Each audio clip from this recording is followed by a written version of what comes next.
Hi guys, today I want to share with you some of the production secrets behind creating the massive wall of guitars sound that dominated British indie rock and roll in the 90s. I want to show you how the masters did it and then show you how you can do the same thing at home.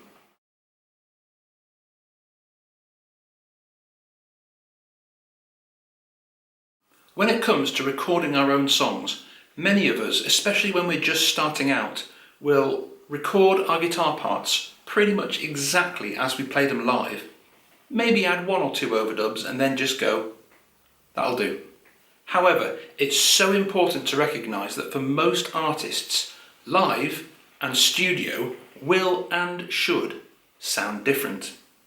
Gaz Coombs, the lead singer of Supergrass, said in an interview in the 90s that when playing live, he and the band always made a point of making the songs sound different, because otherwise you might as well just set up a CD player on stage, hit play and mime along. And I personally agree with him. I love the idea of having a multi-layered, textured, really well-produced song in the studio and then having a punk-ethic, raw, edgy version of it for live. Now, most of us can already get a pretty decent, edgy, raw, powerful sound live. It's not actually very complicated. It's when it comes to creating that multi-layered, textured sound where many people don't quite know how to level up their guitar sound. So, what I'm going to do is I'm going to take a short guitar chord sequence from my song, Designated Driver, and we are going to gradually layer it up. We'll start with just one guitar track and I'll show you piece by piece, step by step, how to flesh out that guitar sound, making it bigger and bigger, step by step, until you have a wall of guitars that reaches to the ceiling. So here is the chorus chord sequence from Designated Driver, played through with just drums, bass and one guitar track, in which I'm just playing the rhythm guitar part that I play when we do this live.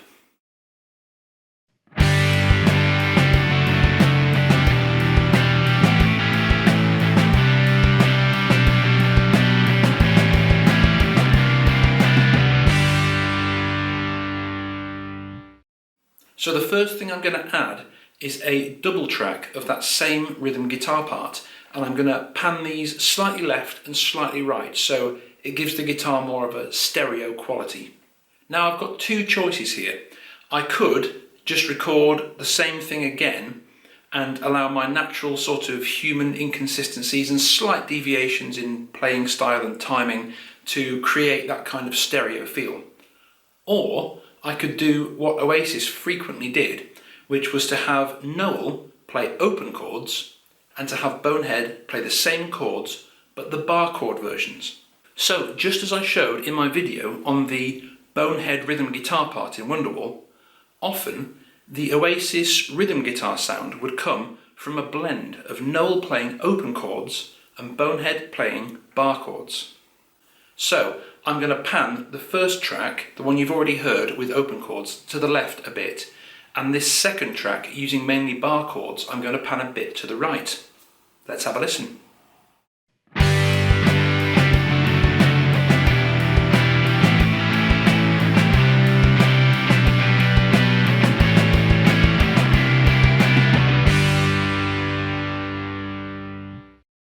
Okay, so hopefully you should be able to hear there that the sound is now just starting to thicken up and to widen a little bit. But what I'd like to add now is some top end, some high end sparkle. So what I'm going to do now is I'm going to introduce the acoustic guitar. So to add a little bit of bite to the overall guitar sound, I'm now going to add two acoustic guitar rhythm tracks. They're both going to be playing the open chord sequence. One of them is going to be panned all the way to the left, one of them all the way to the right. Panning the acoustic guitar tracks in that aggressive way will make the sound kind of leap out of the speakers a little bit more. And I'm also going to bury them in the mix so they aren't really prominent, but they just kind of go into that overall wall of guitars sound to bring out different colours and different sounds. So have a listen to it now with the two acoustic guitars added.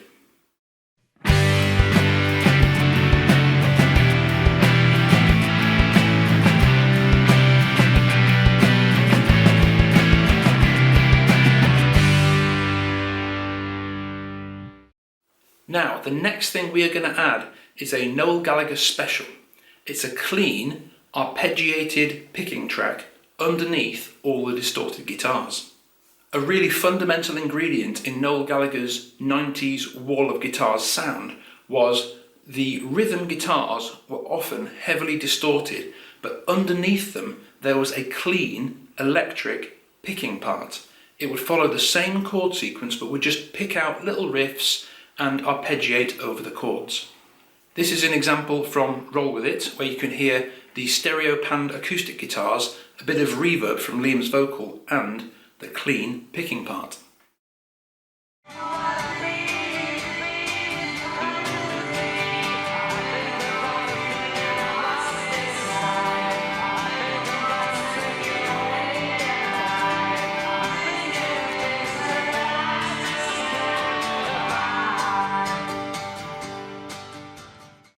And here is an isolated example of the same thing from the song Some Might Say.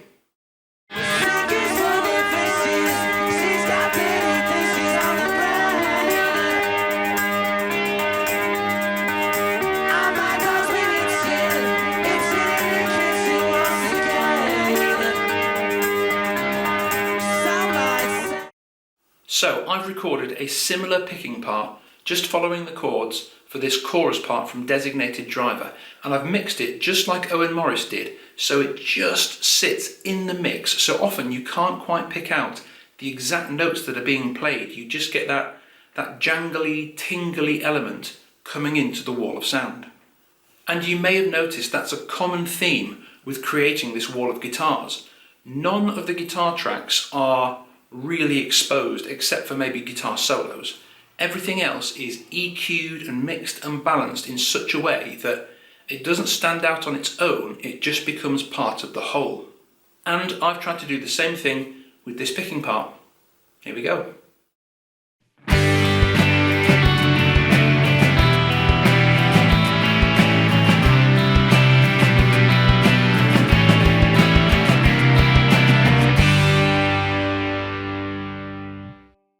So the sound is really thickening up nicely now. It sounds great just as it is. That would be usable for a verse arrangement, maybe. However, if we want to give the arrangement a little bit of a lift when it moves into a different section, say into a bridge, something we can do is add single bassline root notes played on an electric guitar with a little bit of distortion. Noel Gallagher used this technique constantly in the 90s, and you can hear it quite clearly on Stand By Me and on Don't Look Back in Anger. So now, let's listen to that same sequence, but with single bass notes added on the bottom two strings.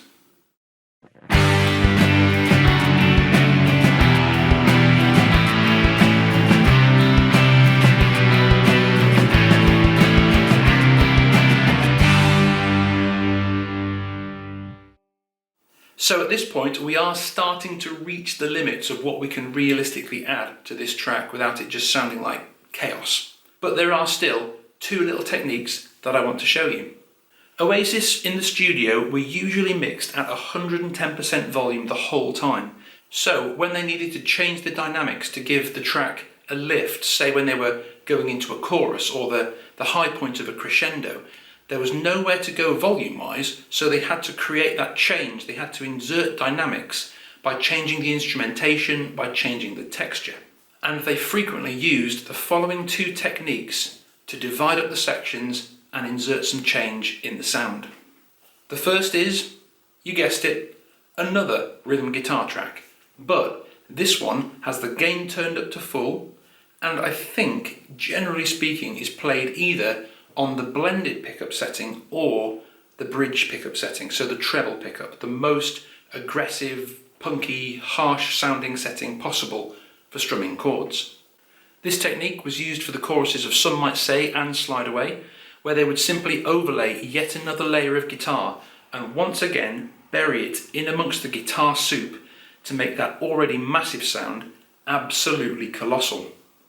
When it's sat in the mix, it would generally speaking just bring out the upper mids, so it would add a bit of punch and add a bit of harshness to the overall mix to help define a new section. And the second and final technique we're going to discuss today that Oasis would use to add some top-end sparkle to that wall of guitars was one of these. And once again, the tambourine will be buried just at the right place in the mix that it becomes part of the overall wall of sound rather than a very exposed individual instrument, most of the time. So let's have a listen to the final version of that chord sequence now. We've got guitars piled right up to the ceiling and a little bit of tambourine added in there for good measure. Here we go.